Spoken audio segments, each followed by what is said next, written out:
It was getting louder and they were falling towards the castle wall. Ron turned the steering wheel of the car and shouted. No. The car spun, skidding a few inches past the wall, over one of the dark greenhouses, then over the vegetable patch and the dark lawn. It was getting closer to the ground every moment. Ron let go of the steering wheel and took his wand out of his back pocket. He slammed it hard against the dashboard and windshield and said, "Wow. Wow." But they were still falling, as if the ground were rising and flying towards them. "Let's not hit that tree." Harry said this and charged towards the command, but it was too late. Tack. The sound of the metal body of the car hitting the tree trunk echoed through the air and the car fell hard to the ground. Steam was pouring out from under the dented hood of the car. Hedwig screamed in terror. Harry's head was throbbing from the car window. Ron groaned bitterly to Harry's right. Harry looked anxiously at the car. Asked. "Did you get hurt?" Ron said in a shaky voice. "I'm not. I'm a stick.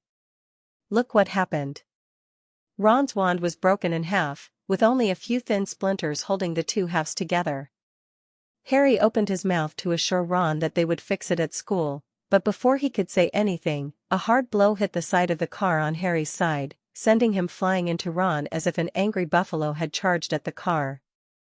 Another blow hit the roof of the car immediately after. He put on his sweater and tried to ignore the weak movement of the windshield wipers, a sign of the car's protest. Ron said, as if he were talking to the car, not Harry. "There's nothing left. We're almost there." And caressed the dashboard of the car in confusion. A while later, when they were back below the clouds, they looked carefully for any sign of familiar ground. Harry shouted, and Ron and. He jumped Hedwig and said. "They are right in front of the house." On the dark horizon, on a cliff by the lake, the many towers and battlements of Hogwarts Castle were visible. But the car had begun to shake and was shaking from its speed. Ron shook the steering wheel and said in a soft, smooth voice. "Go ahead, we're here, go." The engine roared, steam billowed from the hood. As they flew toward the lake, Harry came to and looked at the edges of the seat. Is grasped. The car jolted violently. Harry looked out the window and saw the dark, clear, smooth surface of the lake about a mile below. Ron was squeezing the steering wheel so hard that his knuckles were turning white. The car jolted again. Ron muttered, "Oh, my God." "Go ahead." They were above the lake, the castle was right in front of them. Ron put his foot down. "Take it down." There was a loud bang and the car sputtered and its engine revved. Ron's voice broke the silence and said. "Oh, oh, oh." The front of the car tilted downward. They were moving at a speed that was increasing every moment. What happened? Ron's tongue was tied and he stared out the windshield.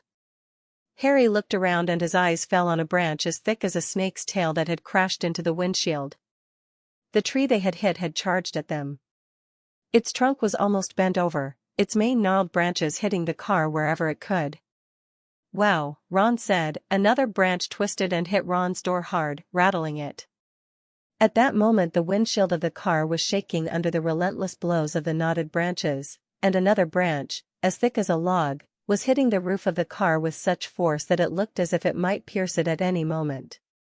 Ron threw his full weight on the door and shouted. "Run away." But a violent blow from one of the upper branches threw Ron across the other side of the car and onto Harry's feet. As the roof of the car caved in, Ron groaned, "Oh, my God. We are done." But suddenly the floor of the car shook as the engine started again. "Harry!" he shouted. "Go in reverse gear."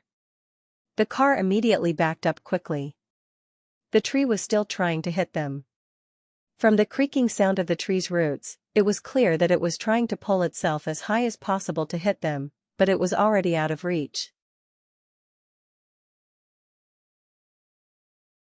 They were. Ron said, panting. There was nothing left.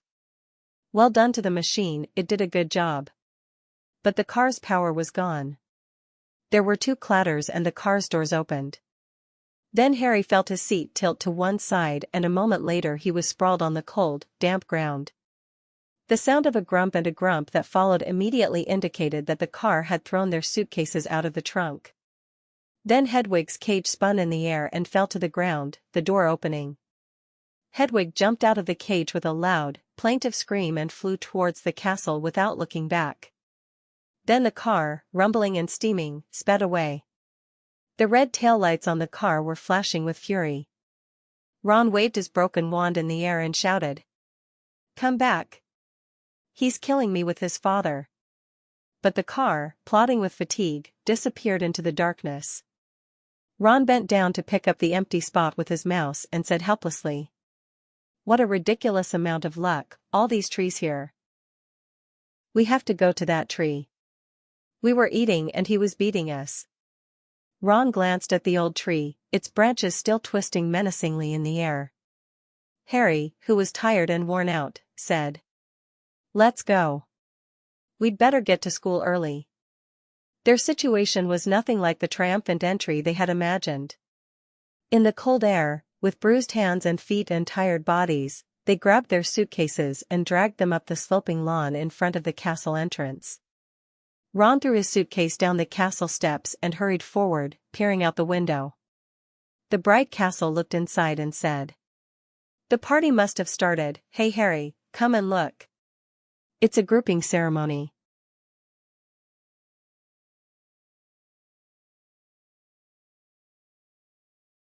Harry hurried over and together they watched from the window of the great hall.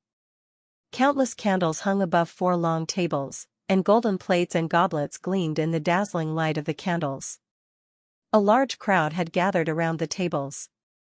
Above their heads, the magical ceiling of the hall, which, like a mirror, reflected the entire sky outside the castle, was full of bright stars that night. Amidst the sea of pointed hats, Harry saw the frightened first years filing into the great hall. Ginny, whose red hair made her stand out from the rest, was also among the first years.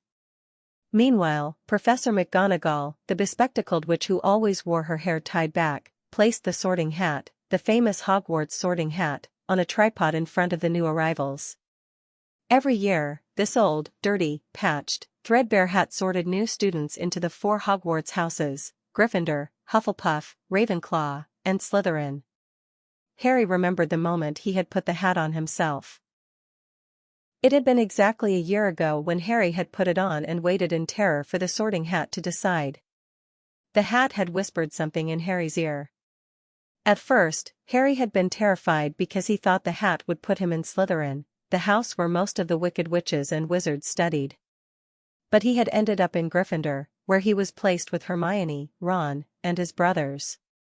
In the final term of the previous year, Harry and Ron had helped Gryffindor win the Hogwarts House Cup, defeating Slytherin, who had won the cup for 7 years in a row. They called out the name of the small, scrawny boy with dull brown hair to come forward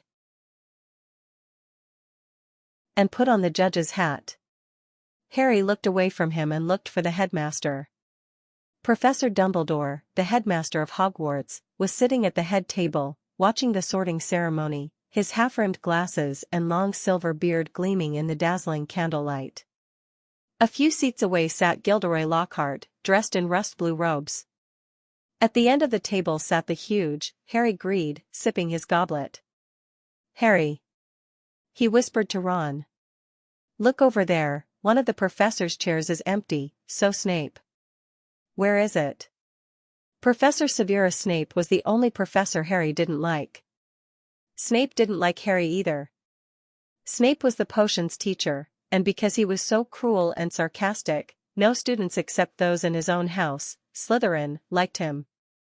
Ron said with a certain hope. "Maybe he is sick," said Harry. "Maybe he's gone from here." This time too, the defense teacher couldn't teach him black magic, Ron said excitedly. "Maybe he was fired because everyone hates him." At this moment, someone said from right behind them, "Maybe he wants to know why you two didn't take the train to school." Harry turned immediately. Severus Snape stood before him, his black robes billowing in the gentle breeze.